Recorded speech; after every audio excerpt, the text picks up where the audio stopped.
Buenos días, Pilar. Buenos días, Brian. Así es, una excelente banda, ¿no? Poniendo una de las más conocidas, ¿no? Para empezar bien nuestra tarde. Bien, chicos, el día de hoy vamos a seguir hablando de ciencia. Hola, Fabricio. Hola, Marcielo. ¿Cómo están? Y bueno, el día de hoy vamos a hablar un poco más de este aspecto de la ciencia que está relacionado con la historia de la misma, los cambios que ha presentado de manera interna y en cierto modo también a las reflexiones a las que nos invita la historia de la ciencia, porque después de todo, cuando nos ponemos a pensar en lo que han sido los cambios dentro de la ciencia, nos vamos dando cuenta, pues, cuáles son las conclusiones a las cuales se pueden llegar, ¿no? Eh, Peculiarmente, ¿no es cierto? La ciencia es un tipo de conocimiento y más allá de que se reconozca o no, sabemos que también ha sufrido cambios, ¿no? No es como la filosofía, en el sentido de que la filosofía es más honesta y sabe que la actividad filosófica no lleva necesariamente un conocimiento seguro. El caso de la ciencia, ¿no? Es un tanto distinto. Porque la ciencia misma tiene la pretensión de llegar a conocimientos, pues, vamos a ponerlo así, fiables, ¿no? Entonces, cuando hablamos de la historia de la ciencia, hablamos de la historia de cómo han ido cambiando los criterios también para obtener ese conocimiento. Eh, y obviamente lo que vamos a hacer el día de hoy es vamos a ver cómo las actividades científicas, las teorías, los descubrimientos han ido cambiando, ¿no es cierto? Y obviamente cómo estos mismos descubrimientos también han pues repercutido en los cambios científicos. Bien, básicamente hay dos maneras de enfocar el cambio y el desarrollo científico, ¿sí? Y podríamos decir que se trata pues de una perspectiva positivista y otra perspectiva más peculiar, que es la perspectiva de los paradigmas sostenida por el filósofo Thomas Kuhn, ¿sí? El caso es que en la teoría acumulacionista se plantea que la ciencia, a pesar de que puede tener algunos cambios, estos cambios suelen eh, preservar una parte del conocimiento que se considera científico y siempre va agregando nuevo contenido. O sea, los cambios son para agregar nuevo contenido. Entonces, lo que nos dice de alguna manera esta teoría acumulacionista es que hay un progreso científico real porque se está acumulando conocimiento.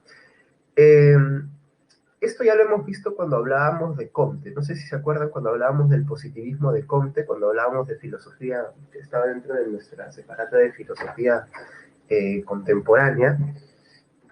Y de alguna manera lo que hacía Comte era dividir pues la historia del conocimiento humano en tres estadios, ¿no es cierto?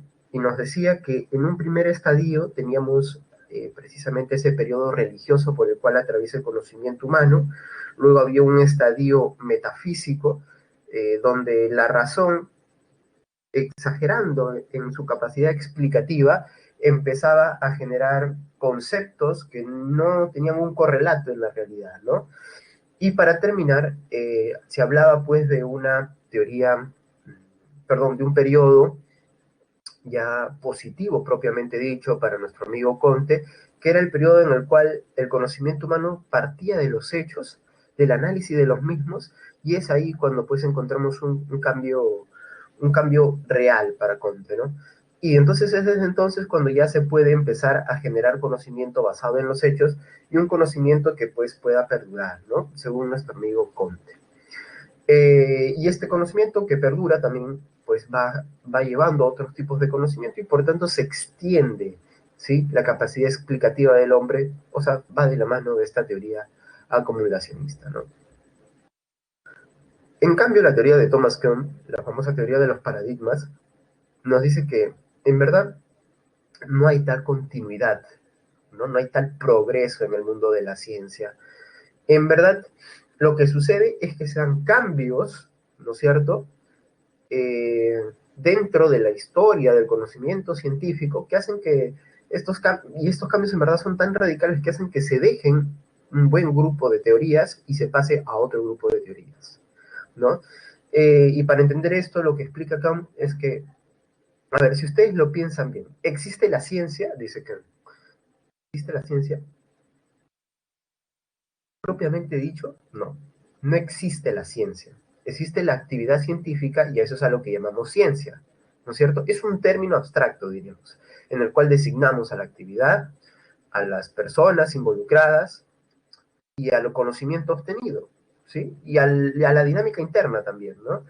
Ahora, ¿qué es lo que sucede? Sucede que la ciencia, eso que llamamos ciencia, se termina reduciendo a una actividad realizada por personas a las cuales llamamos científicos. Y según Kant, estas personas, personas mortales, en algún momento dejarán de estar.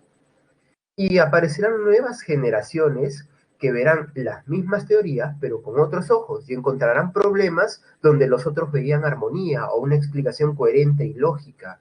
Entonces, esto es lo que propone de alguna manera Thomas Kuhn, que cada cierto tiempo un conjunto de teorías científicas, lo que él llama un paradigma, atraviesan una crisis porque se presentan anomalías explicativas. Eso quiere decir, el paradigma, con sus teorías, no pueden explicar algunos fenómenos peculiares, las anomalías.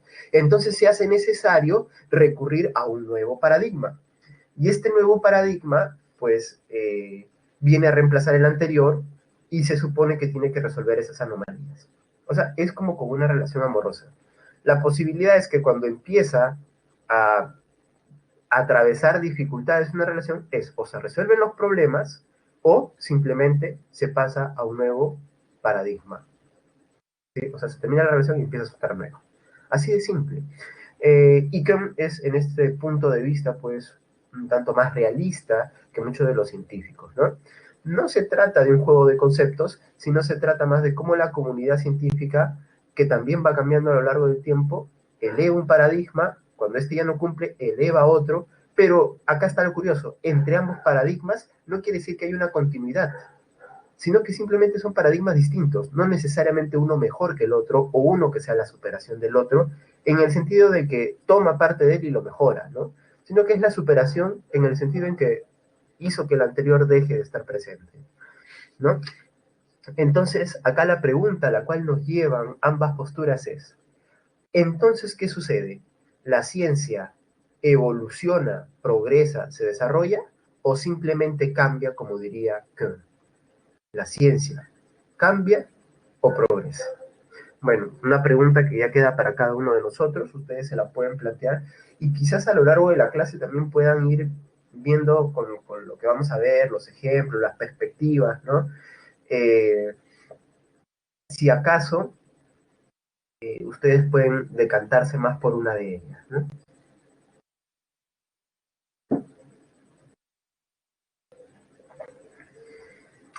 A ver, un ratito, vamos a buscar algo.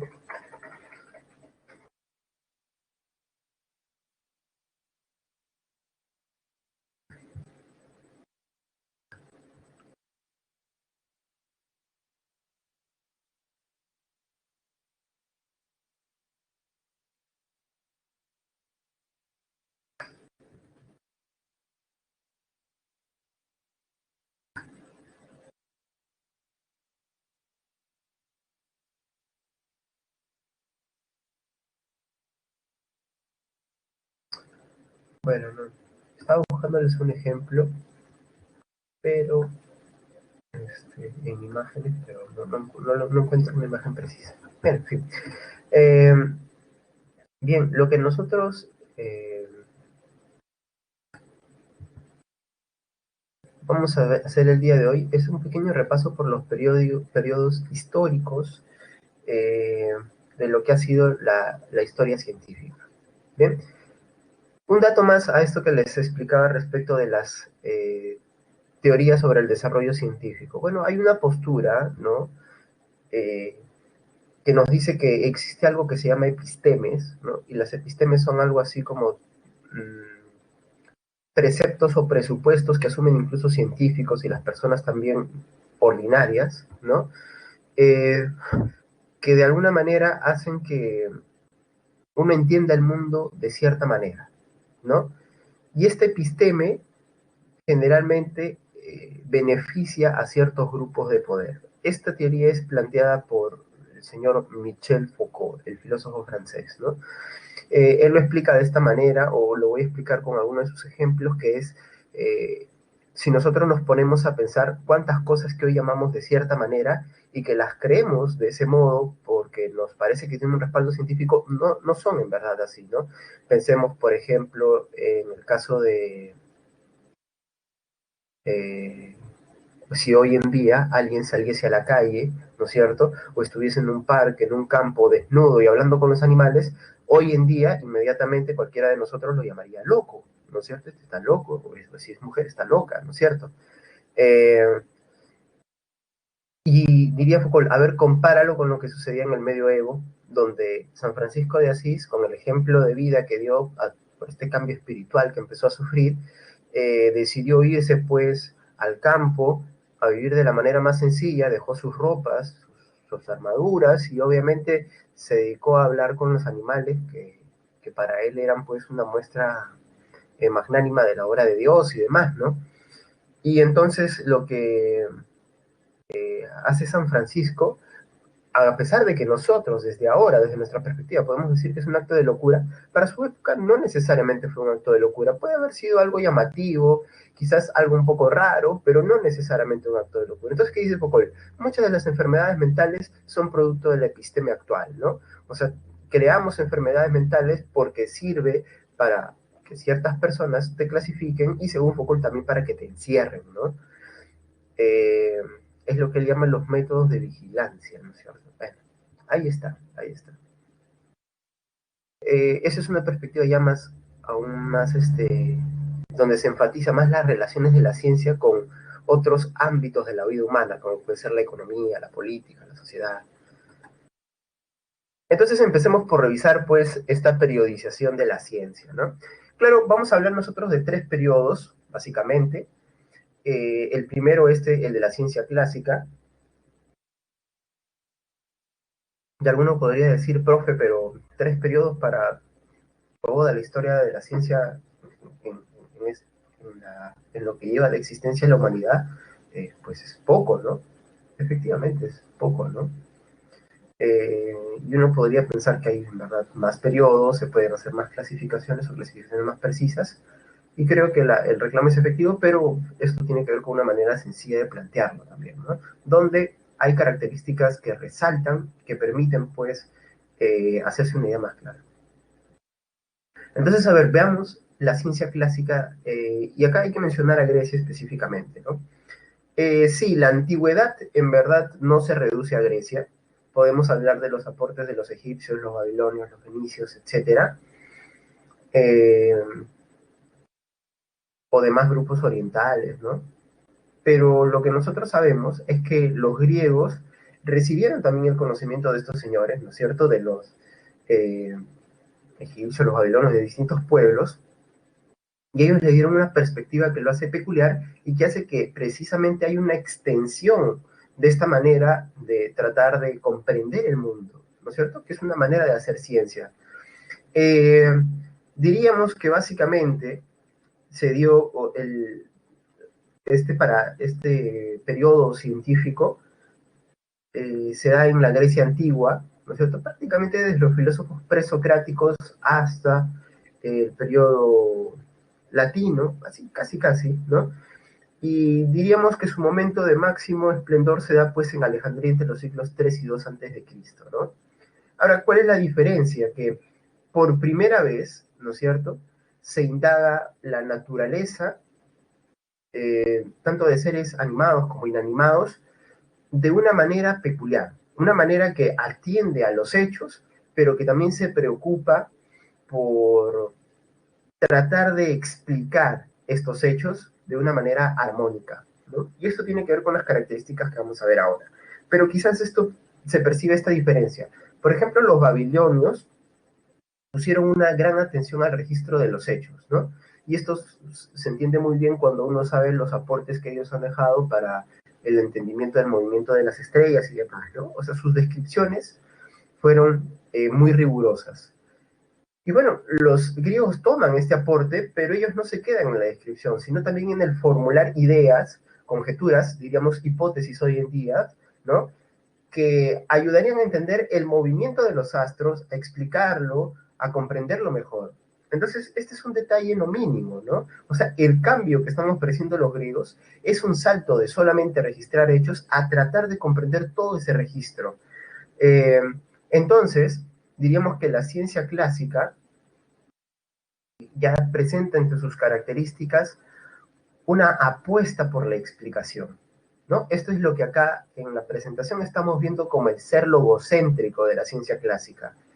Eso quiere decir que la ciencia clásica tenía entre sus características el hecho de que buscaba dar una explicación del mundo porque se concibe que se puede explicar el mundo y sobre todo que se puede transmitir ese conocimiento. Por eso teorizarlo, conceptualizarlo, ¿no? O sea, yo lo puedo transmitir a otro ser humano. O sea, es una confianza en el logos humano, en la capacidad para entender y la capacidad para expresar. Eso es el logos, ¿no? Y claro, los griegos lo tuvieron en mayor grado que otros pueblos que también hicieron grandes aportes en la antigüedad. Y es por eso que Grecia es tan importante, ¿no? Y claro, luego vamos a ver los grandes representantes que también tuvo la cultura helénica, ¿no? Además hay que reconocer que este espíritu analítico, inquisitivo y especulativo que tuvieron los griegos va en relación con otra característica, que es la característica cosmológica. Quiere decir esto que el mundo externo, eh, vamos a decir, el entorno del ser humano, se veía como armonía, ¿no? Eso quiere decir que a pesar de que pueda parecer caótico, tiene que haber algo que explique la relación entre todos los elementos, ¿no? Entonces, la constitución del mundo es una constitución material, obviamente, pero que también viene dada por algo que explique la conexión entre todos esos elementos materiales, ¿no? Eh, por eso decimos que es cosmológica, ¿no? Porque hay una preocupación por este mundo externo y que sobre todo, esto nos lleva a la siguiente característica, es un mundo externo que se entiende como el mundo físico, el mundo de la física, que es principio y fundamento de la realidad, pero acá hay un detalle. Recordemos, por ejemplo, que los filósofos presocráticos, que son los filósofos que más hablaron de la física, ellos, por ejemplo, que son medio filósofos, medio científicos, dieron de alguna manera una explicación que iba también más allá de la física, ¿no? La naturaleza implica también un elemento primordial para ellos, ese elemento primordial que se llamó el arjé. Entonces, si bien hay una preocupación por la realidad física, la natural, material, le diríamos, hay que entender que para ellos no se reduce a la materia que se puede ver, sino quizás a una materia primigenia, primordial, la que da origen a todo, ¿no? Un poco que este detalle es importante verlo también. A ver, ¿cuáles fueron los grandes aportes o descubrimientos emblemáticos que encontraríamos dentro de este periodo de la historia de la ciencia? Bueno, creo que a la mayoría de los que están acá en esta presentación los conocemos, ¿no? ¿Qué duda cabe de que Pitágoras y Euclides, ¿no es cierto?, quizás sean de los más mencionados hasta el día de hoy, por ahí Hipócrates también. Eh, y bueno, empecemos por enumerarlos. El caso de Aristarco de Samos, que no solamente es quien propone el modelo heliocéntrico, ¿no? O sea, el modelo donde el Sol es el centro del sistema solar o del universo para ellos, ¿no? Sino que también es alguien que en su infinita sabiduría o en su gran sabiduría logró la medición de la distancia entre la Tierra y el Sol, la Tierra, la Luna, pero también de la circunferencia de la Tierra, ¿no? Entonces, es curioso, pues, lo que nos da Aristarco de Samos, sobre todo para el tiempo en el que él vivió, ¿no? Con tan pocas herramientas de observación, pues él lo logra, ¿no? Y bueno, si hay una teoría heliocéntrica, también estuvo Ptolomeo, ¿no es cierto?, que propondrá el modelo geocéntrico, donde la Tierra es el centro, y obviamente esta será la teoría que abrazará por mucho tiempo la humanidad, hasta la llegada de las propuestas de Copérnico, Galileo y demás, ¿no? Pero claro, son muchos siglos donde Ptolomeo, o la teoría de Ptolomeo va a ser primordial, ¿no? El caso es que en el mundo de la matemática hay una diferencia entre Pitágoras y Euclides. Pitágoras se le llama, por eso algunos le llaman un filósofo místico, ¿no? ¿Por qué un filósofo místico, profe? Porque eh, primero él crea una secta, ¿no? Una secta pitagórica, que es casi una secta órfica, donde se cree que el mundo está constituido por números, precisamente, y de ahí la importancia de estudiar los números, ¿no? Tras una experiencia por Egipto y algunas otras zonas de Oriente, cuando él vuelva a Grecia, su desarrollo será, pues, de la matemática será un desarrollo muy peculiar, donde abocará todas las fuerzas especulativas a ver cómo la naturaleza demuestra estar compuesta por números, ¿no? Ese es el caso de nuestro buen amigo Pitágoras. Entonces logra, pues, importantes aportes al conocimiento humano como el teorema de Pitágoras, etcétera, ¿no? Y otros postulados interesantes. El caso de Euclides es que, pues, en su libro Elementos encontramos, pues, el análisis de muchas figuras geométricas, ¿no? Y ya hablando del campo de la medicina, pues estos dos hombres son excepcionales, ¿no? Hablamos de Hipócrates y de Galeno. El caso de Hipócrates es que Hipócrates, en el Corpus Hippocraticum, claro, está el juramento hipocrático, es prácticamente un tratado donde se habla de cómo se pueden curar enfermedades, pero en él ya está este deseo de hallar la causa de una enfermedad, ¿no es cierto? ¿Qué es lo que la causa? Y además le añade el hecho de que una vez que se ha encontrado la causa de una enfermedad, no hay que esperar a que se dé la enfermedad para curarla, sino que él habla ya de prevención, ¿no? Es de alguna manera también el padre de la medicina preventiva. Esto es un hecho no menor, ¿no? Porque Hipócrates está apostando por un equilibrio en la decisión racional del ser humano respecto de el tipo de vida que se puede llevar y que termina repercutiendo sobre nuestros cuerpos, ¿no? Entonces, Hipócrates habla pues de los regímenes de vida, de los hábitos ya saludables. Miren todo esto que hasta el día de hoy, o bueno, que después de un tiempo que prácticamente pasó en la oscuridad, hoy en día se ha vuelto a retomar y que tiene tanta importancia, ¿no? Hay que cuidar nuestra vida desde los hábitos que tenemos. Y bueno, Galeno tendrá aportes pues un poco más concretos, ¿no?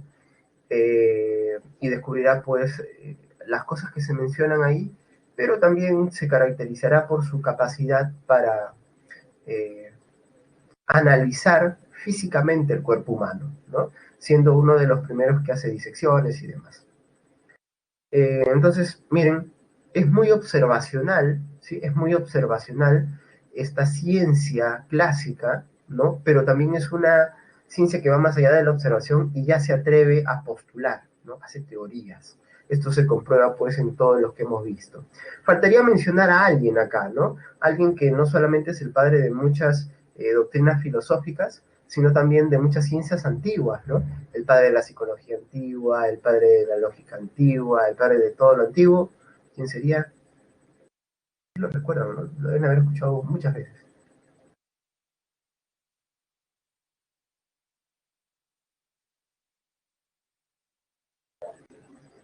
Nuestro buen amigo Aristóteles, ¿no? Ahí está.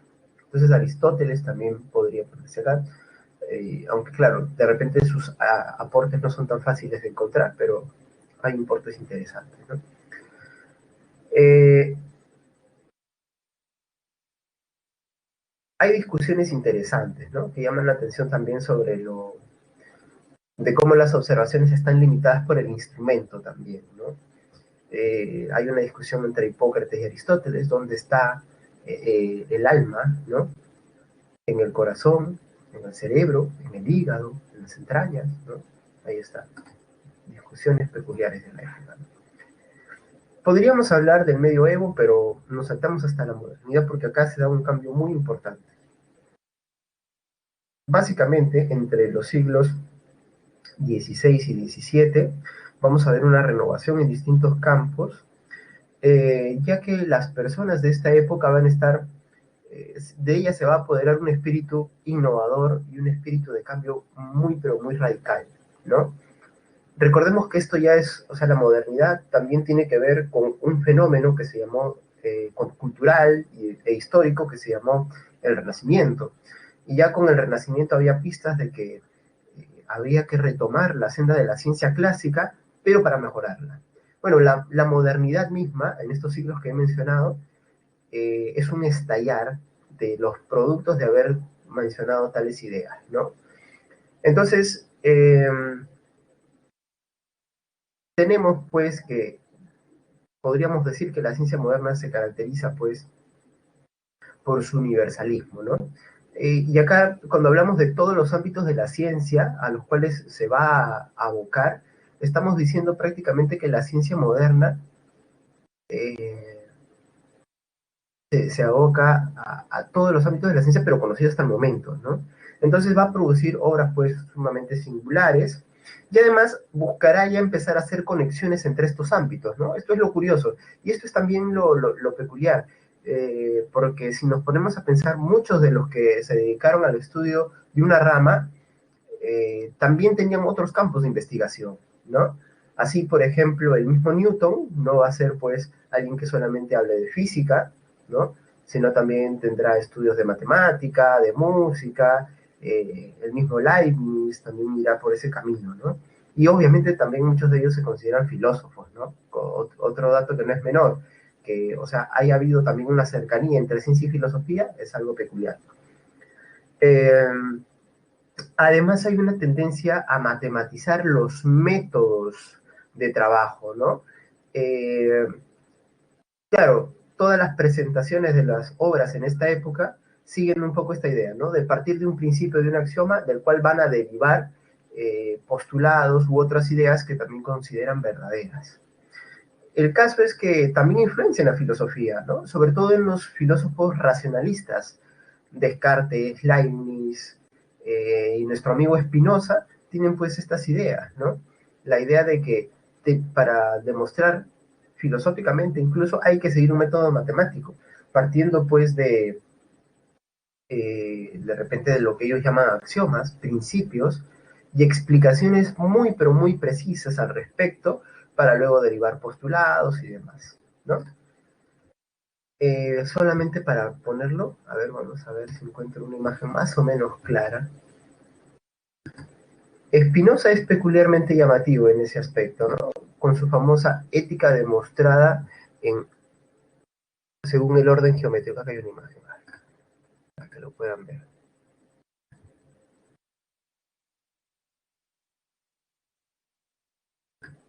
Ahí está, ¿no? Como ustedes pueden ver, una proposición, en el caso de Spinoza, a veces tiene escolios, a veces tiene explicaciones, tiene corolarios, tiene postulados, ¿no es cierto? Y es porque fuera del lenguaje que él está usando, está buscando ser muy preciso con lo que está diciendo y además quiere que de alguna manera se dé un razonamiento deductivo, ¿no? Si ya acepté esto, este principio que es indiscutible, por ejemplo, que las cosas existen, tengo que deducir algo, que también existe la materialidad de las cosas, por ejemplo, ¿no? Entonces, estos detalles ya lo habíamos visto en nuestro amigo Descartes, ¿se acuerdan? Descartes había pasado pues de decir que hay que dudar de todo a decir que algo se descubre a pesar de que uno duda de todo. ¿Y qué es lo que se descubre? Se descubre básicamente de que yo existo, luego que existe mi alma, que mi alma viene con algunas ideas, por tanto esas ideas las puso alguien que se llama Dios, porque existe la perfección, y así, una serie de deducciones, ¿no? O sea, lo que ellos consideran deducciones y que probablemente algunos empiristas no reconozcan, ¿no? Entonces ahí está, ¿no? Eh, Pensándolo un poco más claro, no es raro que haya influenciado sobre todo en filósofos, pero racionalistas, ¿no? Y obviamente también tenemos que decir que la ciencia moderna es experimental, ¿no? ¿Qué significa que sea experimental? Quiere decir que se busca la manera en que la teoría se termine vinculando con el hecho que se observa. Como pues en el caso de Galileo, ¿no? Que no solamente especula, sino que también se sube a la torre de Pisa para lanzar algún objeto. Ahí está. Entonces, o lanzar dos objetos a la vez, creo que así era el experimento, ¿no? Entonces, esta parte es muy llamativa, ¿no?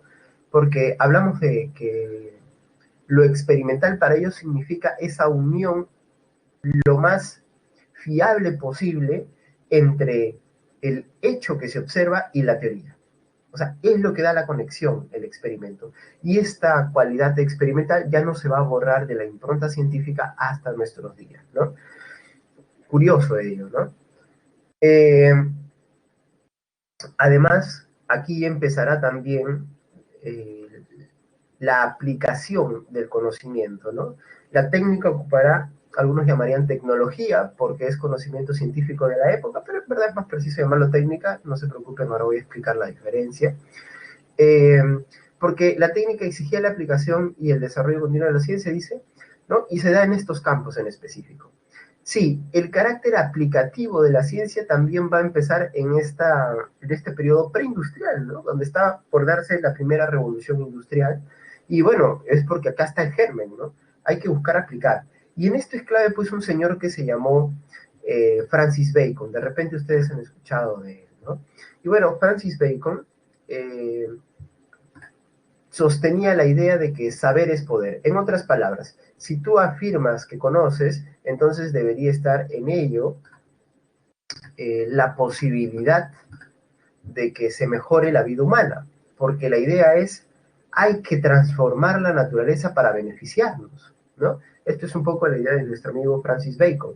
Y, y de alguna manera esto también se grafica en su famosa obra La Nueva Atlántida, donde se supone que hay un encuentro de unos hombres que están perdidos en el mar, ¿no? Con, con un pueblo donde se vive en armonía y donde básicamente todos trabajan de una manera armoniosa, pero preocupándose siempre porque el conocimiento esté al servicio del ser humano, ¿no? O sea, no se trata solamente de teorizar, sino también de entregar algo más, ¿no? Y ese algo más es la transformación de la realidad, de la naturaleza, para beneficio del ser humano. Miren, pues, entonces, este detalle peculiar, ¿no? Que de alguna manera eh, se grafica o se ve en esta gráfica, perdón, donde pues lo que era considerado conocimiento importante para la época se aplica en esta sociedad, ¿no? Esta es una gráfica antigua de una de las primeras ediciones de la Nueva Atlántida, ¿no? Bueno, ahí está. Entonces ahí se manifiesta el carácter técnico aplicativo de la ciencia moderna. Chicos, una pregunta, hasta aquí, ¿cómo vamos? ¿Vamos todo bien, todos tranquilos? ¿Hay algo difícil?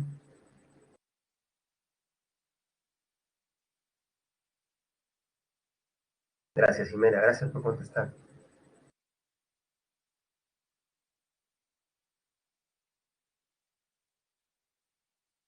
Genial, Pilar, gracias, Xiomara. Gracias, Maricielo. Qué bueno, los veo acá, chicos, presentes, presentes, eso es lo que se quiere. Sí, yo sé que esta clase es un poco más esquemática, ¿no? Pero ya luego tendremos clases donde podremos explicar otras cosas. Todo chido, Aris Valentina, acá. Genial, genial. Entonces, continuamos, continuamos. ¿Ya están almorzando? ¿Alguien ya está almorzando mientras ve mi clase? ¿Alguien almuerza hasta ahora? ¿Quién es ese millonario? Ay, ay, ay.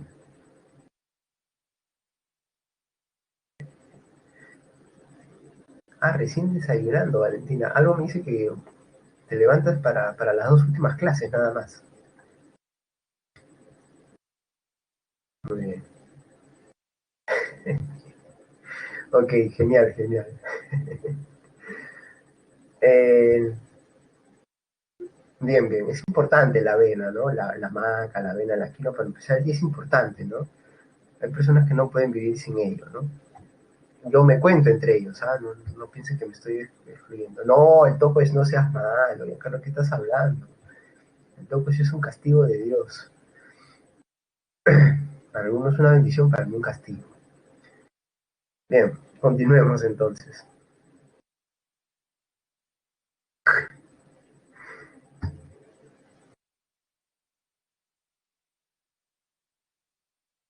Bien, bien, bien. Bueno, pero se ha demostrado que tiene muchas propiedades curativas el tocosh, ¿no? Es un tema polémico el tocosh, por lo que veo. Veo que muchos están lanzando como, ay, ay. No, no he probado eso, Valentina, todavía no, pero no, creo que todavía no estoy listo para hacer eso con alguien, ¿no? ¿Te imaginan? Y lo peor sería que te reconozca, ¿no? Oye, hueles a toco. Sería un mate de risa. Bueno, continuemos entonces. Bueno, ¿qué tenemos pues como principales descubrimientos o descubrimientos emblemáticos? Bueno, lo que les mencionaba, Copérnico, ¿no? Copérnico, considerado el padre de la astronomía moderna, con su postulación del modelo heliocéntrico y algunas pruebas que va a dar de ello. Eh, y además, ¿no es cierto?, recordar que esto implicó un enfrentamiento con algunos poderes fácticos, ¿no? O sea, siempre la relación ciencia-poder ha sido pues muy curiosa, ¿no? Y no siempre han estado enfrentados, ¿ah? Algunos dirían que hoy en día más bien como que se han juntado, se han alineado, ¿no? Eh, y el caso de Copérnico es que fue perseguido por cristianos luteranos, ¿no? Curioso, pero no fue tan perseguido como, por ejemplo, Bruno, ¿no? Giordano Bruno. Galileo Galilei también fue perseguido, en específico por la Iglesia Católica, ¿no es cierto? Y además de ser el inventor del telescopio, pues él apoya la teoría helocéntrica con algunas pruebas y también pues probará algunas leyes de la caída de los cuerpos, ¿no? Todo esto que está relacionado con el peso y la masa que nos explican, ¿no es cierto?, en nuestro cursito de física, en nuestros cursitos de física, porque llevamos varios, ¿no?, a lo largo de nuestra vida. Y la teoría de la gravedad será pues otro aporte importante, este ya de Isaac Newton, ¿no es cierto? Las leyes de la gravitación, ¿no es cierto? De la gravitación universal, y acá es importante mencionar esto de la gravitación universal, ¿no? Porque vamos a ver que la pretensión de Newton es pues bastante grande. Pero bueno, Newton no solamente va a tener estos aportes, sino que en el campo de la matemática también pues aportará el famoso cálculo integral y el cálculo diferencial, que hasta el día de hoy nos hace sufrir. Y además, pues, digamos que a nivel de física también estudiará la composición de la luz bajo la idea de la descomposición o de la fragmentación del espectro luminoso y sus famosos estudios en torno a la velocidad del sonido, ¿no? Ahí está, un poco que eso es la ciencia moderna. Una ciencia moderna que será revolucionaria. Kuhn diría que este paradigma venció al anterior paradigma, pero que a su vez tendrá que ser superado por un nuevo paradigma que es el que tenemos hasta el día de hoy, de alguna manera, ¿no?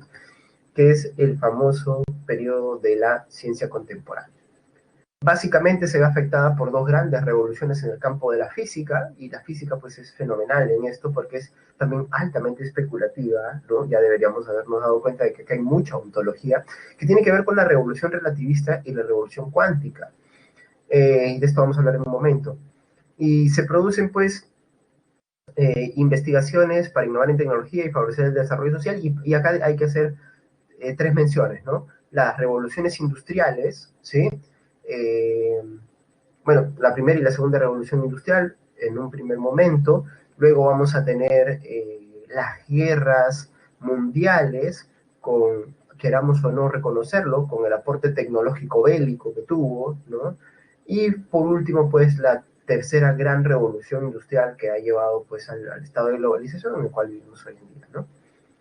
Eh, entonces, si nosotros nos ponemos a comprender un poco cómo es la ciencia hoy en día, vamos a ver que carga mucho de los aportes del periodo antiguo, del periodo clásico, pero también del periodo moderno, y pues diríamos que ese carácter aplicativo se da sobre todo hoy en día en un extremo ya con la unión científico-tecnológica, lo que hablábamos esto en el curso de CTA, ¿no? Ciencia, tecnología y ambiente es lo que se enseña hoy en día, ¿no? Porque la importancia de la tecnología es tremenda a día de hoy. Eh, Se consideran, dice acá, se consagran como elementos transversales indisociables. Claro, eso es importantísimo, ¿no? Hoy en día, una investigación científica muchas veces tiene la exigencia, el requisito de volverse un aporte tecnológico, ¿no? Aunque de alguna manera ese conocimiento se pueda ver como demasiado abstracto, tiene que terminar teniendo su repercusión tecnológica, ¿no? Entonces ahí está, esta indisociabilidad, ¿no?, que existen entre ciencia y tecnología, ¿no? Y pensemos pues también en cuántos de los estudios que se hacen hoy en día se hacen con miras a obtener un conocimiento útil, en términos tecnológicos, ¿no? Pero no solamente es ello, sino que también se trata de que la ciencia contemporánea es altamente especializada, ¿no? Incluso cuando uno está en una rama del conocimiento, sabemos que tiene ámbitos, líneas específicas y nuevamente altamente especializadas. Eh, sí, se puede comparar, como dice la diapositiva, con la división social del trabajo, pero nuevamente acá se vuelven importantes los estudios multidisciplinarios, ¿no? Donde para llegar a la resolución de un problema mayor hay que unir varias disciplinas. Y acá es donde nuevamente está cobrando importancia los filósofos, ¿no? Hace no mucho leí un artículo donde se mencionaba esto, ¿no? De cómo la filosofía iba a volver a tener alguna importancia por su comprensión más panorámica de las cosas, ¿no? Aun cuando no sea un conocimiento seguro, pues unificar distintos conocimientos seguros, compararlos, contrastarlos, es lo que le va a dar mucha importancia a la filosofía, ¿no? Diríamos que a su vez no podemos desconectar la ciencia contemporánea del capitalismo imperante, ¿no? De este capitalismo que por su gran movimiento económico, sobre todo por parte de algunos intereses particulares, como pueden ser las multinacionales o algunos estados con mucho poder, eh, lleva pues a precisamente o invoca el desarrollo científico, pero nuevamente con miras a un desarrollo tecnológico a la vez, ¿no es cierto? Y obviamente todo esto tiene que ver pues con las normas de consumo y con las normas de vida que se nos vienen dando también de cierta manera, ¿no? Porque vivir sin consumir hoy en día es no vivir. Y ojo que obviamente tenemos que consumir, en todas las épocas de la historia de la humanidad se ha consumido, pero nunca a este nivel, ¿no? A un nivel pues ya desmedido, descontrolado, ¿no? Entonces ahí está, hay una asociación ciencia con el patrón económico de nuestra época que es básicamente capitalista, ¿no? Y neoliberal desde el punto de vista político, ¿no? Ahora, también debemos decir que la ciencia a día de hoy es institucionalizada. Esto quiere decir que ya hay campos, instituciones en donde se desarrolla, ¿no?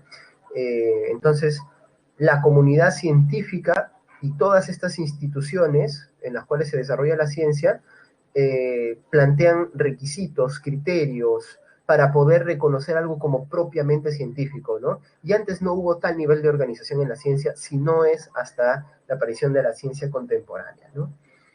Eh, y bueno, bueno, Kuhn diría, ¿no? Que esta institucionalización hace pues que también se entiendan los paradigmas de una manera más clara, ¿no? ¿Qué descubrimientos claros tenemos o los más emblemáticos? Perdón, creo que es una buena promoción. No, no, no me conviene. Bueno, perdón por la bulla externa, ¿no? Ya escapa de nosotros. Eh, les voy a dejar un video.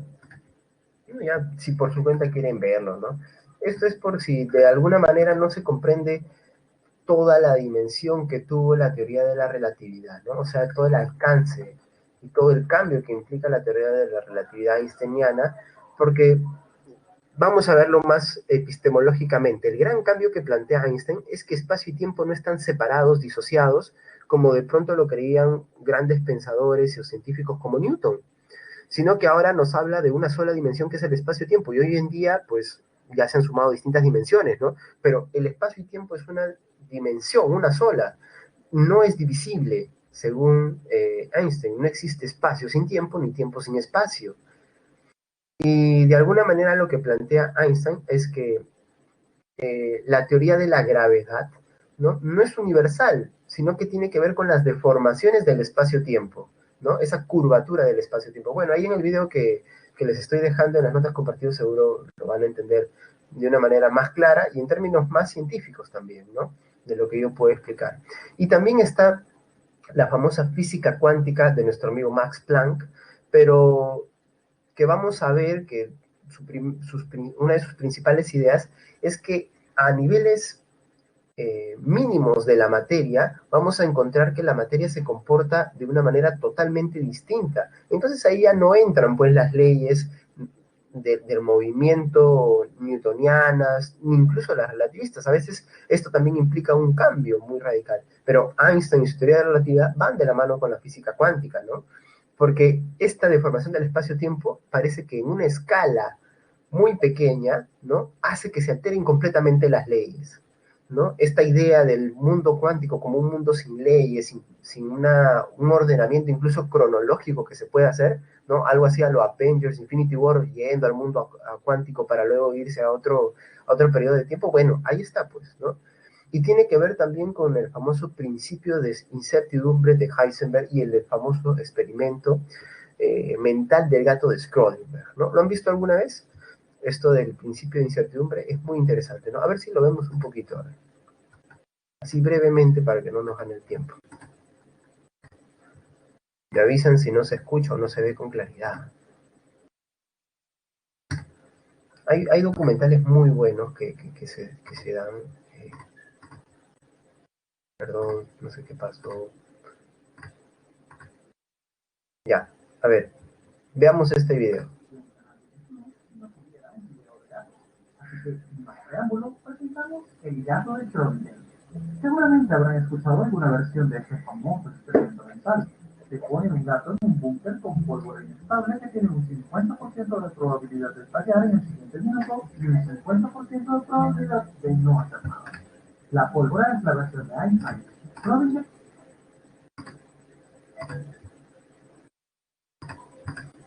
A ver, chicos, me dicen que no se ve. Una pena. No sé por qué sucede esto a veces. ¿Qué tal? ¿Pueden verlo ahora? ¿Sigue sin verse? Ah, ahí está, ahí está, ahí está. Ya, ahora vamos a ver si al darle play. Sin más preámbulos, presentamos el gato de Schrödinger. Ahora sí. Seguramente habrán escuchado alguna versión de este famoso experimento mental. Se pone un gato en un búnker con pólvora inestable que tiene un 50% de probabilidad de estallar en el siguiente minuto y un 50% de probabilidad de no hacer nada. La pólvora es la versión de Einstein. Schrödinger prefería gas venenoso, como sea. Así que hasta que miremos dentro del búnker, no sabemos si el gato está vivo o muerto. Y cuando miramos, está o vivo o muerto. Entonces, si repetimos el experimento suficientes veces con suficientes gatos, búnkers y pólvora, veremos que en la mitad de los casos el gatito sobrevive y en la otra mitad el gatito muere.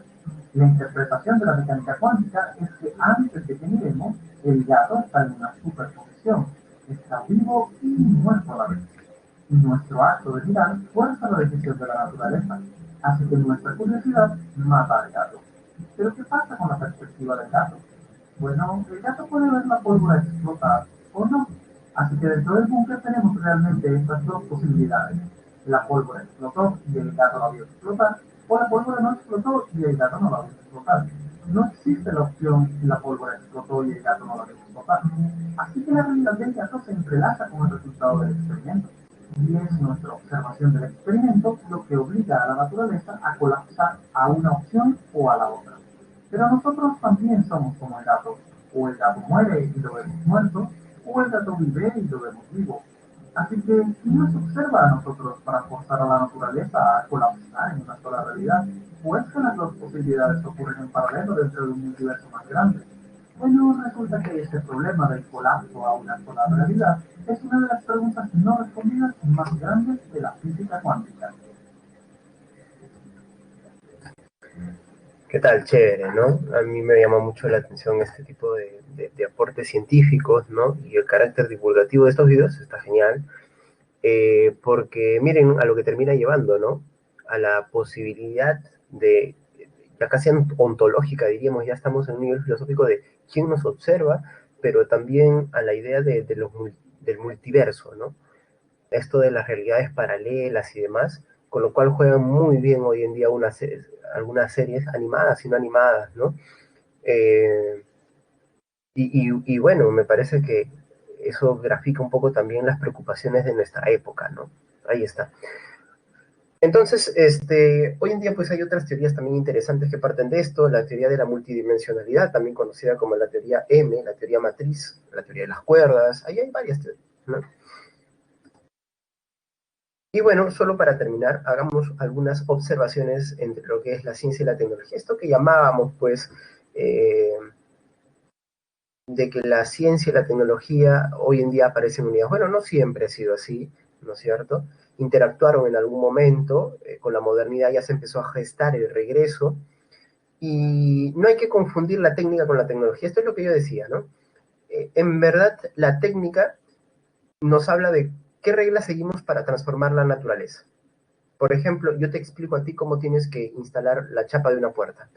¿Hay conocimiento científico? No, pero hay una serie de reglas, hay un procedimiento para que lo puedas hacer. Eh, Ahora, ¿podríamos decir lo mismo de la tecnología? No, la tecnología sí se basa en un conocimiento científico, ¿sí? Es un tipo de técnica en la cual se trata de aplicar los conocimientos científicos, mientras que en la técnica a secas, no.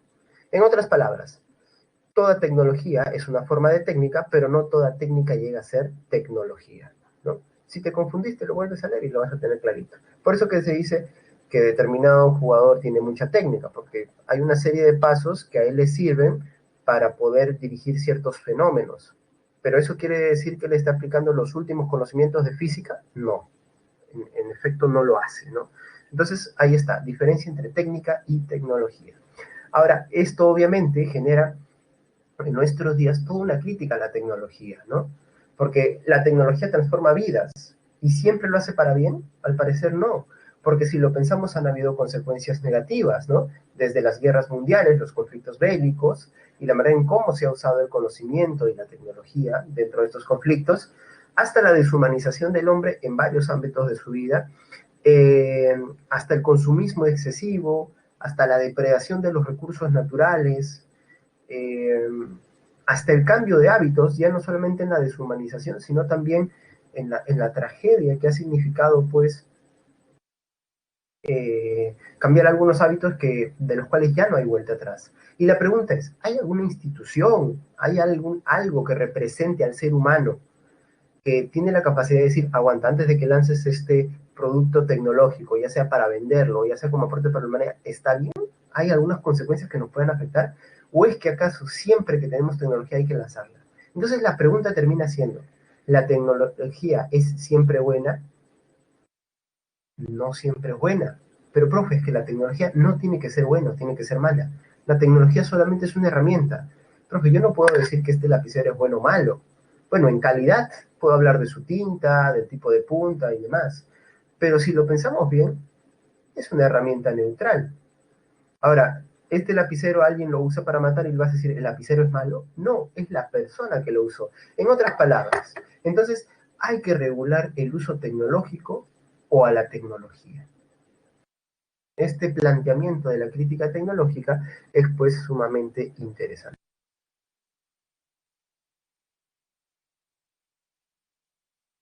Así es, Valentina. Entonces se supone tendría que ser algo útil, pero hay que evaluar también esa utilidad, ¿no? Al final, ¿qué pasa si lo útil termina siendo problemático, conflictivo, perjudicial, ¿no? La tecnología está bien, el Instagram está genial, el Instagram o las aplicaciones de interacción social están geniales, ¿no? Pero cuando una persona hace que ya su vida dependa de ello, también uno puede pensar, no, pero que algo no anda bien acá, ¿no? ¿No? No todos están de acuerdo con ello también. Bien, chicos, si tienen alguna pregunta, este es el momento para hacerla. Tenemos un minuto y algo más, ya menos. Pueden ir descargando la diapositiva. Bueno, si no tienen preguntas, entonces el día de hoy nos vamos a quedar acá. Pues desearles una buena semana y ya nos estaremos viendo el próximo martes. Cuídense mucho y saludos para todos ustedes. Tengan buen provecho y un rico almuerzo. Espero los esté esperando, como espero a mí también me esté esperando, ¿no?